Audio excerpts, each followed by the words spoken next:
Hello, I'm Monsignor Jim Lisanti. Our guest today on Personally Speaking is the incredible actor Joe Mantegna. Please stay with us.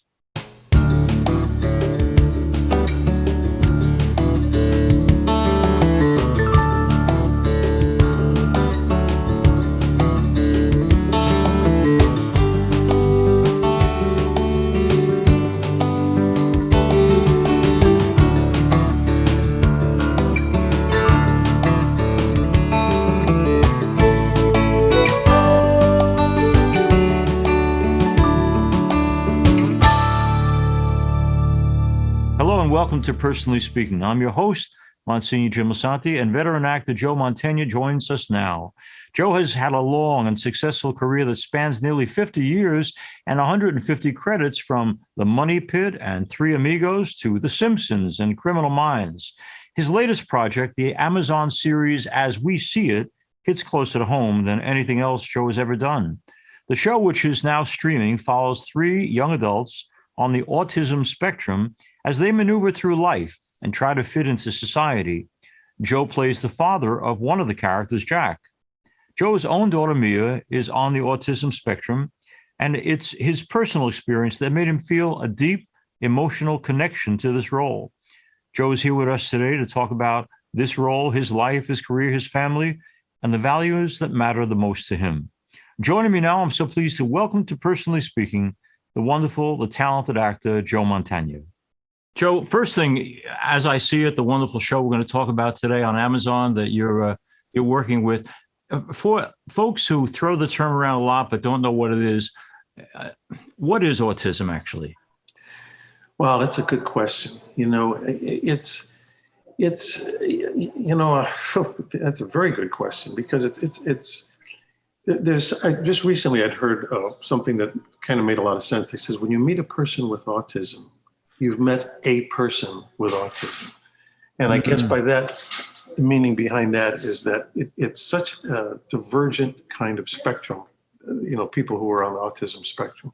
I mean, it could run the gamut from somebody who seems like they're a little quirky to somebody who is like really somewhat almost incapacitated in terms of how they can deal with the language or the world, or just so it runs the gamut.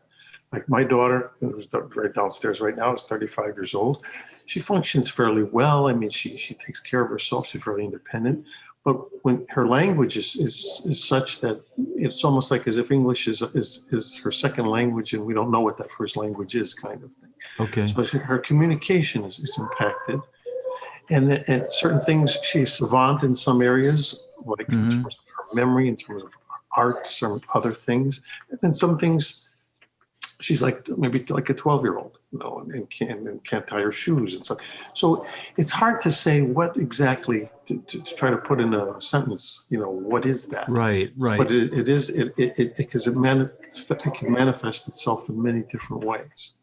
But in essence, it's basically a communication disorder. In other words, there's parts of the brain that are just operating, some of it at full tilt, and some parts are not operating well at all.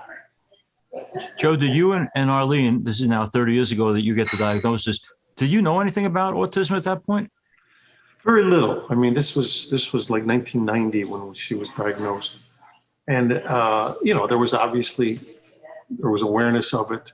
There were some groups. We were in New York at the time, and that was a doctor in New York City that kind of gave us the diagnosis. And it was like it was that moment of like where your heart goes into your stomach and then comes back up again. And then you say to yourself, okay, this is the information we've just gotten. Now what do we do? Where do we go? What do we do? So there were, there were some advocacy groups at the time. There was a group called NAR at the time, the National Alliance for Autistic Research, out of Connecticut. And what it was an organization, but for the most part, they were more like organizations that were kind of like, almost like Easter seals, like groups that were trying to organize to get funding to help cure this thing, or try to prevent this thing. But there weren't a lot of things or organizations that kind of like basically saying, okay, this is here. How do we deal with it? How do we go on with it? How do we deal with the people who are going to have it for the rest of their lives? And that came more or less kind of bit by bit up until today, where, 30 plus years later, there's quite a bit of information out there and quite a few groups that are concerned more with look, this is the reality. We don't really know how to ultimately fix this from happening, but now how do we make it so that the people who have this are in this situation can deal with it? Well, how do we make their lives better? How do we all live together, in the world with people with these different kinds of abilities in a way. Right. Joe, in the program, there's a young man who plays your son, and he is himself a man with a autistic background, but you have cancer and he wants to be your advocate, and you correct him by saying, I'm your advocate. How well have you taken on the role, you and Arlene, of being not just someone who has a child who's dealing with autism, but to be a true advocate? Was that hard for you? No, not really. Okay. Well, hard. I mean, I live by the saying, everyone has a story and nobody gets a free ride. Yeah. Yeah. You know what I mean? And then Right. you play the cards you're dealt in life. So, I mean, this is my story. This is our story. This is the ride we're taking. And it's okay. I mean, I'm game. We're up for it. We're blessed in the sense that I've had a career that's afforded me the capability to do things that a lot of people aren't able to do. So for me to say, woe is me, and this is tough, and I'm having, this is rough. It's that whole thing. You feel bad because you've lost your shoes till you meet the man with no feet. I mean, yeah. Right. No, it's for me to say it's hard would be like, I think it would be a wrong thing to say. It's the path we're on. It's the path we're taking. It's this, like I say, it's the story we live. It's like once in a while, a person will ask me, "What's it like to have a child with autism?" And I say, I don't know what it's like not to. Right. So I can't answer that question. Well, that's a perfect. That's a good segue, Joe. No, I wanted to ask you.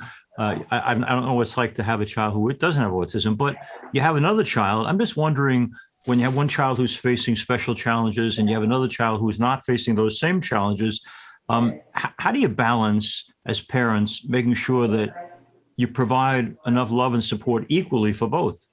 Yeah, well, it is. That's a valid question, because especially in this particular instance, it was our first child, Mia, who has the autism. So it was the second child, Gia, who was more typical, And so it was a discovery process for us. Please stay with us. We'll be right back with more of our interview with veteran actor Joe Mantegna in just a moment.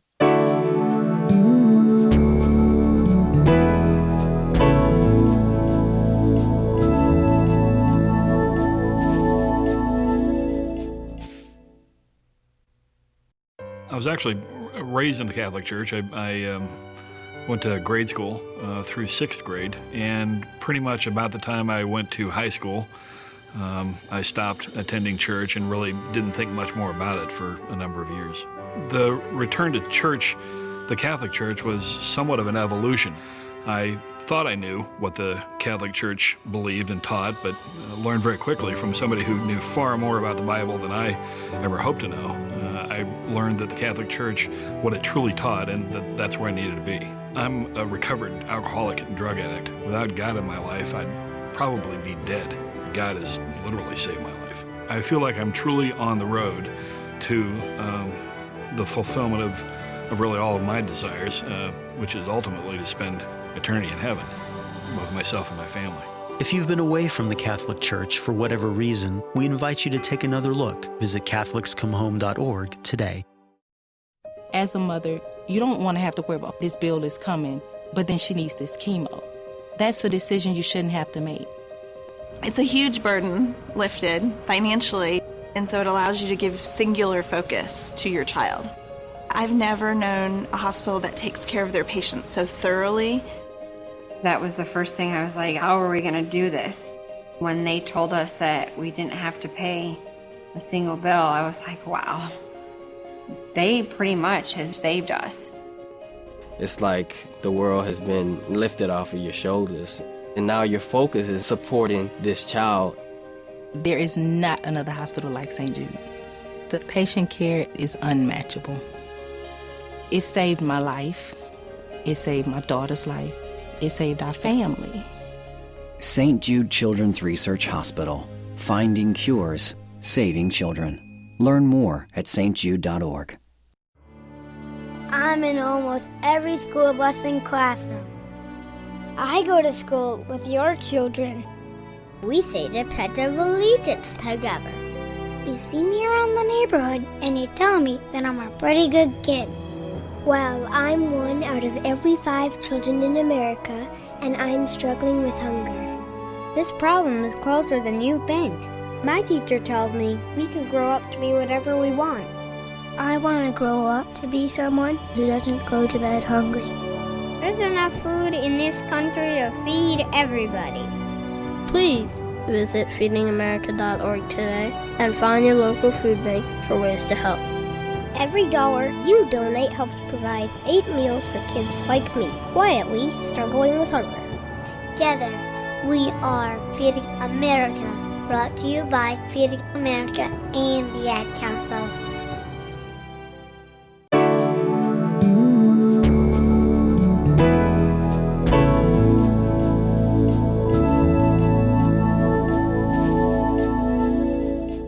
Welcome back to Personally Speaking. I'm your host, Monsignor Jim Lisanti. I'm joined by the wonderful actor Joe Mantegna, who's starring in a new Amazon series called As We See It. All right, let's go back to our talk. People, we talk, of course, about Gia and some of the special challenges she may have faced, but Mia. Oh, you're talking about Gia. Oh, but we're going to talk about that's right. We're going to talk about Gia. Right. I wanted to ask you, absolutely. When you have a child who is faced with particular challenges, and then you have a child who doesn't have the same challenges, but regular challenges, how do you make both feel the attention, the love? You know, when I was a young priest, I was helping to raise a young nephew of mine, so he's like a son to me. But I had to say to the ones after him, I love you guys, but Matthew's a little different to me because of the energy and situation where I had to help raise him. It doesn't mean I don't love you; it just means I love you differently. But how did you do it? How did you and Janet? How? That's an interesting question. I will say this, because of the way Mia was born, our first child, and under the trying circumstances that she was born. She was born very premature. She was 1 pound, 13 ounces. Wow. She was born at only 28 weeks. She was one of the smallest babies born in California that year. And it was just due to a fluke. My wife had, unbeknownst to her, she had contracted like an infection of the umbilical cord. And so Mia stopped getting nutrients and all the amniotic fluid was going away. And luckily, Arlene was sensitive to the fact that she wasn't moving much. It was on a Friday. And she says, something's wrong. The doctor, she had seen the doctor the day before. And he said, no, it's, they didn't think anything was troubling. She says, something's wrong. And she called and she said, I know I'm being the nervous Nelly here, but I feel something's wrong. And luckily the nurse said, look, it's Friday. The doctor's going to be gone all weekend. If you don't come in right now, you're going to worry about it all weekend. Why don't you just come? Right. So of course, and I remember we had an electrician over. We were doing some work at the house, and she goes, "I'll be right back. I have to do this." I said, "No problem." Look, she leaves, and about an hour later, I get a phone call from the hospital saying, "You better come here." It was like, "What?" And then that's what when they examined her, they discovered, "Oh my God, lost all this thing, whatever." There's distress. They said, we have to take the baby right now. This is like 28 weeks, 3 months prior to when she should be born. So anyway, she's born under a very trying situation. She's born. They can't even keep her in that hospital because they didn't have the facilities for that small a baby. So they come with a special ambulance with a special incubator. Oh, this poor kid. Yeah. So here's this child as big as a squirrel, and they take her to this other hospital about 10 miles away, which had the facilities. So now Arlene is in one hospital, the baby's now in another. And I'm caught in the middle, like, what's happened today, And it was a huge thunderstorm. I remember that day. It was June 5th, 1987. And it was like, what else could happen, And I remember this distinctly. I in the hospital where Arlene was, knowing I have to now quickly see how she's doing, because she's all doped up and everything, because they had to do this emergency, they had to cut her open. They couldn't just deliver the baby normally. It was an operation. And then I know I have to get to the other hospital where the baby is. And I go, okay, I'm going to leave now. Arlene's a little groggy. I'm going to go see Mia, or the baby. I don't know. We haven't even named it yet. I leave. Before I leave, it's a Catholic hospital, St. Joseph's. She was born at St. Joseph's Hospital in Burbank. I go into the chapel. I'm not going to lie to you and say I'm the most religious guy in the block, and that I'm in church every Sunday. Right. But I walked into that chapel, and I kneeled at the little, kneeler there in front of the I guess it was a statue of St. Joseph, also I want to say, Virgin Mary. And I just said, please let this child live. That's all I said, let this all work out okay. I said, and I apologized for my lack of attentiveness. I did all the usual, mea culpas. Yeah. And I said, please do this. And I got up and I went to this other place, which was Tarzana Medical Center, no Catholic affiliation at all, where the baby was. But she was born at St. Joseph's, which I thought somewhat ironic, considering my name. Yeah. Anyway. So now cut to the chase, cut to your question. So now we have this child for the next 2.5 years that she was on a monitor for a whole year, because worried that her heart might stop beating, or she might stop breathing because of all the things that can happen to premature children. This is all prior to her diagnosis of autism, with just the things that could happen to a baby that small. Right. And of course, all that happens with that. Your love for them, your connection to them just keeps growing stronger and stronger and stronger, because she's, then she reaches a certain age. She walks. Oh, she's making sounds. She's not talking like the other kids her age, but they told us, okay, that could be an issue, because of her birth. So all of these things.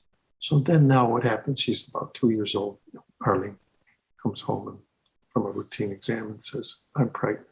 Oh, God. And now we're at that, oh, my God. And it was that pregnancy of not one that we had okay, let's plan this one out, So it was like, okay. Now, of course, the first thing you fear is this congenital? Is this going to happen again? Mm-hmm. Now, the doctors had told us, you know what? No, because of the circumstance of how Mia was born, that had nothing to do with, shouldn't be. That was just a fluke of, like we said, something happened to the umbilical cord, that wasn't like your daughter has some, And at this point, we didn't even know about the autism. Yeah. She got diagnosed right around that time in New York. But here we are, so attached to this baby. Mm. I remember I had to fly to New York from LA to do 2 weeks on a movie. And literally, I was going to leave that morning. And she's only been home from the hospital at this point. She'd been in intensive care for 3 months. Oh. She's now home. She's been at home for maybe a few weeks. I have to fly to New York for 2 weeks. And I walk into the bedroom at 6 a.m. The plane's going to leave at 9. I look at her in the crib, and I realize I can't do this. I can't leave. I've been through too much with this child. Yeah. I called the producers and said, you have to arrange another ticket at the airport. We're all going. I have to take them.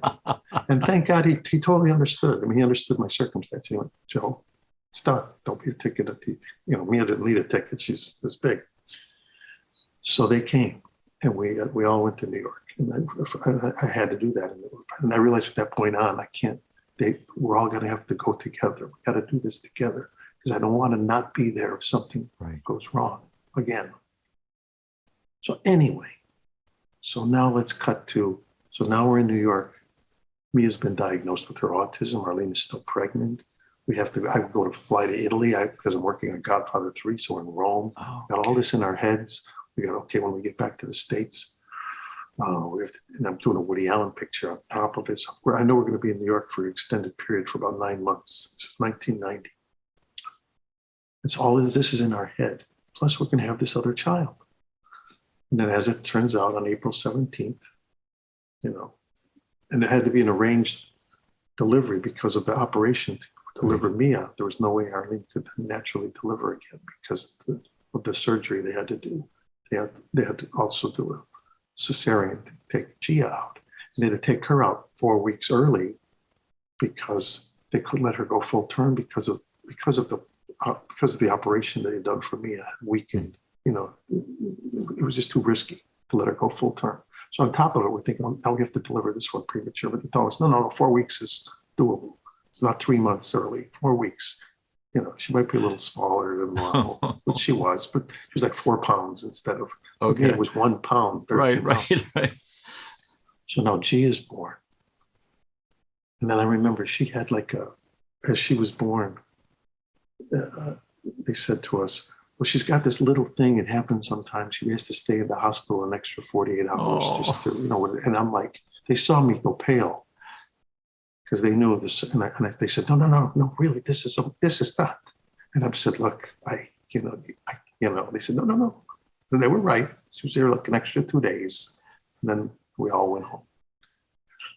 But I have to say now, to get to the long answer to your question, all during that period, the period of her pregnancy, the delivery, everything, I would say to myself, how is it going to be possible for me to love someone else to the same degree that I have this attachment to her? I can't even comprehend this, but I know well, I'm in it. I will find out how this pans out. And all I could say is it just does. Yeah. And I guess one thing we didn't read a lot of baby books. I didn't do a lot of research. I didn't watch movies or videos, how to be a parent, how to be a dad, what to expect. I mean, my feeling was people have been having children in the animal kingdom and humans for billions of years. Joe, that whole story of Mia and Gia reminds me to ask you, you're a better man than I, and that you go in to pray to God at St. Joseph's Hospital. But I find, because I'm a good guy and you are too, that when bad things happen to us good people, I go through a period very often of shaking my fist in God's face saying, what are you thinking? Did you go through an anger stage at all? I suppose so. Yes, but I have to say this, the moments that I would go, woe is me, or why does this happen to me? I really would rely on, I would look around at my surroundings and say to myself, and I really did, and I'm not going to pour mouth myself and say, oh yes, I came from a destitute family. But the truth of the matter was, my father was handicapped most of his life. He died at 57 years old. My mother worked wrapping packages for Sears Roebuck for 25 years in a mail order department. We never lived in a house. We always lived in apartments. But I'm not saying it was a terrible childhood at all. Right. We were, very, I would guess, lower middle class, you'd call it. It was like, all of my cousins, all my relatives, everybody at least had, my family were bricklayers and stuff like that. They were working then, and they did okay. We didn't. We were always kind of like the poor relations in a way. And so for me to fall into what I fell into in life and ultimately to succeed at it. And at the time we had a child. Now Arlene and I had been together at that point since 1969. Wow. We had Mia in 1987. So we had already a lot of water under the bridge. Right. And it was probably good that we waited that long to have a child, because I don't know if we'd have been mentally and certainly financially and every other way prepared to deal with it. It might not have worked out. But here at the time we had Mia, things were going pretty good career-wise. And so our lifestyle, we bought our first house, this tiny little house in Studio City, which we still own. But I had to say to myself, okay, this is kind of nobody would have wanted this to happen. Nobody would have asked for this situation. Right. But there are others in the same situation who have far less going for them, and in terms of dealing with it. And I'm a firm believer there, and I don't have to tell you, of the saying, God gives you what you can handle. I'm going to thank you for being on and just say, Joe, you're wonderful. Thank you so much. Jim, as are you. This was probably the most enjoyable interview I've ever done. Well, thank you. And I'm not just saying that. I feel a personal connection to you. I realized the day you sent me that letter about Matt, there was something about it. And I remember when I delivered it to Murphy and the girls, that I said to them, I said, this is something I want you guys to have, because this is not having really, known that much about you. But, well, like I said, you understand, you get it. We've already made, it's a mitzvah. We've made a connection. It's a mitzvah. and I'm very happy for this. I am too. I have a guy in Chicago, somewhat like the Father Fragamini, who I don't know if you know. Another good Italian, good. Yeah, but he is the Monsignor for the Shrine of Pompeii, Our Lady of Pompeii, which is the church my parents were married in Chicago. Oh. And it's that same thing. He was he married Schwarzenegger and Shriver. He's out of Boston, and then from Boston he went to Chicago, and now is the priest at Pompeii. But they contacted me maybe 20 years ago to do a video for them to help support the shrine, which I did, and I met him, and we had a similar kind of connection like you and I are having. Not quite as strong as this. You've displaced him as number one. This is like you're now my go-to priest. We won't anytime at all. We won't tell him. Jim, it's the truth. I'm just you're the last guy I'm going to lie to. So it's the truth. You've just become the number one priest in my life. Anyway. Thank you, Joe. As we end today's program, I want to thank you all for being with us. If you need to reach out to me for any reason, you can get me at personallyspeakingpodcast@gmail.com. If you'd like to see past episodes, go to YouTube and punch in Personally Speaking with Monsignor Jim Santi, and please don't forget to click like and subscribe. Personally Speaking is also available as a podcast, personallyspeakingpodcast.buzzsprout.com, or you can go to www.closeencountertv.com or www.ollmp.org, and you'll also find there our weekly Mass and homilies. I'm going to encourage you also to look on Facebook at Personally Speaking with Monsignor Jim Santi. We're also now on Instagram at Personally Speaking Podcast. Please share and let others know about Personally Speaking. I'm privileged to serve as host and executive producer of Personally Speaking. Our producer is Lisa Jandovitz. Thanks so much for joining us. We'll be with you again next time on Personally Speaking.